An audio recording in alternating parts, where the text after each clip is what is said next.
Hello everyone. आज हम जो टॉपिक स्टार्ट कर रहे हैं वो है amino acids, peptides and proteins. तो सबसे पहले मैं आपको बता दूं कि अमीनो एसिड्स क्या होते हैं।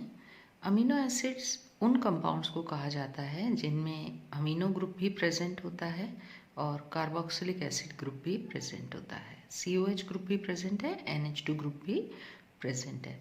ऐसे कंपाउंड्स को हम अमीनो एसिड कहते हैं।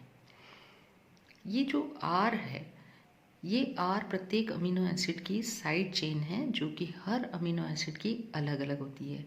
फॉर एग्जाम्पल, यदि R की जगह एक हाइड्रोजन हो तो उस अमीनो एसिड का नाम हो जाएगा ग्लाइसिन। इसी प्रकार R की जगह अगर CH3 हो तो उसका नाम हो जाएगा एलानिन। और इस तरह से ये जो साइड चेन है वो चेंज होती रहती है, कॉम्प्लिकेट होती रहती है और अमीनो एसिड्स के नाम बदलते रहते हैं।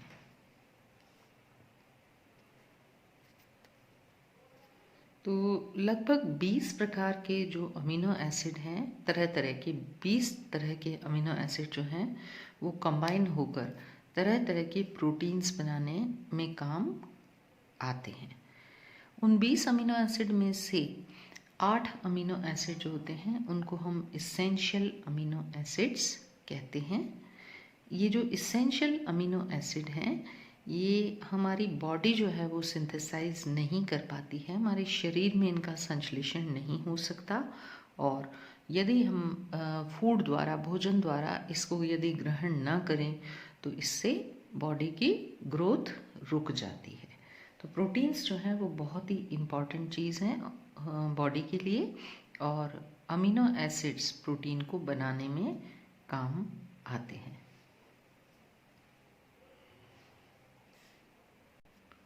आज जो मैं अमीनो एसिड से रिलेटेड टॉपिक डिस्कस करूंगी वो है ज्वेटर आयन।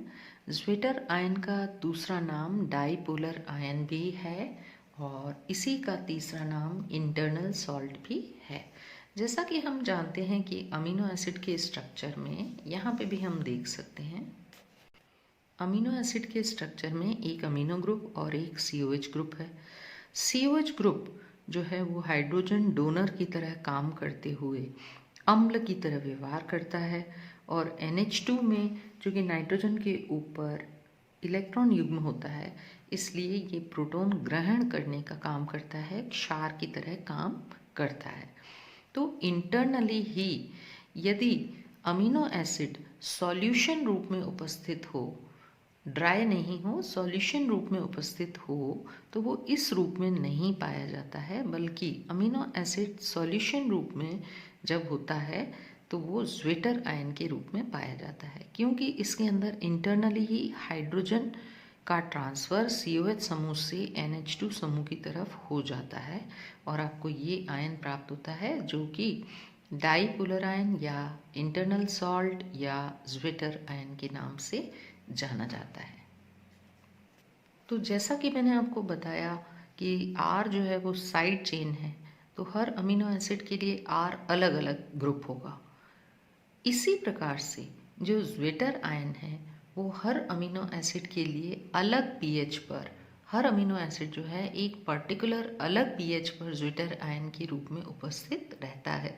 उस pH से नीचे जाने पर, यानी कि अम्लीय व्यवहार, जब अम्लीय मीडियम होता है तो वो अलग प्रकार से उपस्थित रहता है और जब क्षारीय मीडियम होता है तो वो अलग प्रकार से उपस्थित रहता है। फिलहाल मैं फोकस कर रही हूँ इस रूप पर, यानी कि ज्वेटर आयन के रूप में। तो जब अमीनो एसिड ज्वेटर आयन के रूप में पाया जाएगा तभी अमीनो एसिड की कुछ प्रॉपर्टीज़ को हम, कुछ गुणों को हम समझा पाएंगे। पहला गुण जो है कि अमीनो एसिड जो है वो पानी में विलेय होते हैं। क्यों होते हैं? क्योंकि पानी, वाटर जो है वो एक पोलर सॉल्वेंट है, ध्रुवीय विलायक है और अमीनो एसिड भी ध्रुवीय रूप में पाया जाता है, ज्वेटर आयन के रूप में पाया जाता है। अगर इस रूप में पाया जाएगा तो वो जल में विलय नहीं होगा।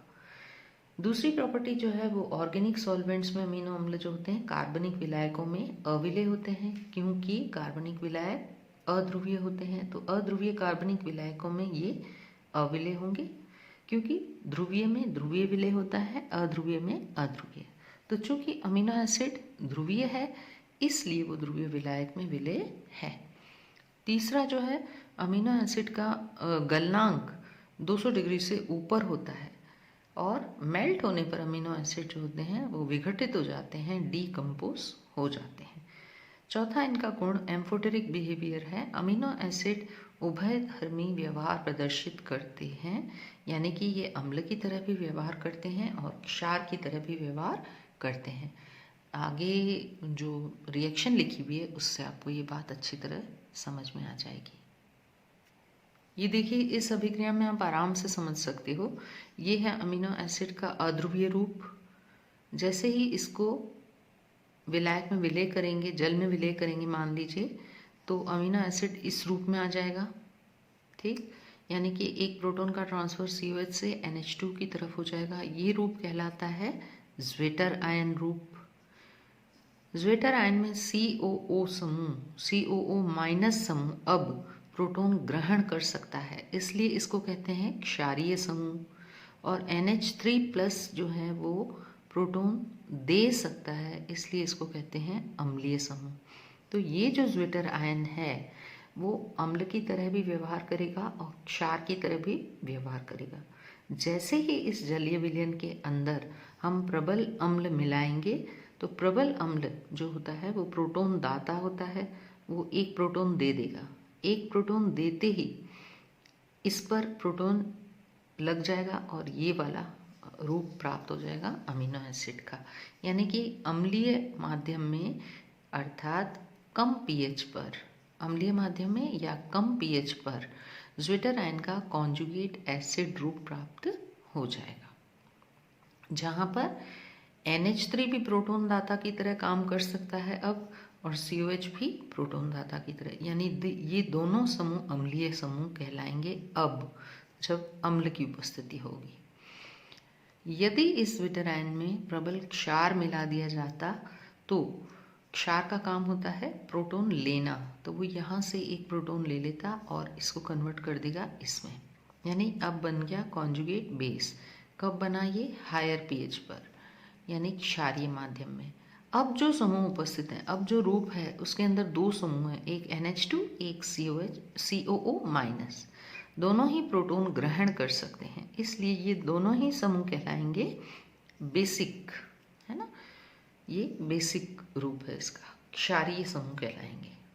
तो कंक्लूजन क्या निकाला हमने कि वैसे तो अमीनो अम्ल ज्वेटर आयन के रूप में उपस्थित रहता है जब विलयन में रहता है, और उसमें लोअर पीएच पर वो कॉन्जुगेट एसिड के रूप में प्रेजेंट रहता है और हायर पीएच पर कॉन्जुगेट बेस के रूप में प्रेजेंट रहता है। यानी कि अमीनो एसिड सॉल्यूशन फॉर्म में पीएच के आधार पर इन तीनों में से किसी एक रूप में उपस्थित रहता है। यही चीज़ मैंने यहाँ पर लिख भी दी है, आप देख सकते हैं। ठीक, आई होप आपको ज्वेटर आयन टॉपिक समझ में आया होगा। Thank you very much.